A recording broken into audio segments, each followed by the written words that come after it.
It's excellent to be back at Pau. It's always an event we look forward to at the end of the season, and with the weather being beautiful and I'm riding two good horses, very much looking forward to the week. Tell me who have you got here this week? I've got Seacookie and Parklane Hawk. It's the first time that Parklane Hawk's been here. Seacookie was here last year, so two rather different horses, and it should be interesting to see how Parklane would cope with a track like this. It's a very, very different event to 4 Stars back home, Badminton and Burghley, which is what I've done with him. So this will be a new challenge for us. There's a slightly bit of a smaller field here this week. Just tell me a little bit about who will be here as a result of the World Equestrian Games. You've got to have quite a good string of horses, haven't you? Well, I think that's often the case in a World Championship and Olympic year. The fields in Pau are always a little bit smaller.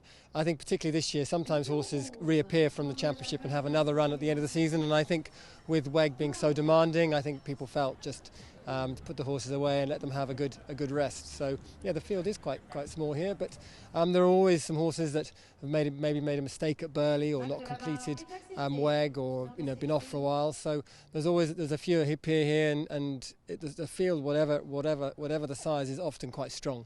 Pau is very hospitable. There's a great team here, and with their new arena, the event has really risen its game over the last few years, and it often sets you up well for the following season, whatever that might be. A Pierre Michelet course, as always. You rode one at the World Equestrian Games as well. Do you think that? Do you just look at a course and ride what you see, or do you actually think about that a little bit? I think with Pierre Michelet, you know what to expect. I think if you've ridden a few of his courses, the theme is often very similar. Pau is often a track that you walk and you think, well, it's not too bad. Yeah, there's a few corners and a few angles, but it can cause a lot of trouble here.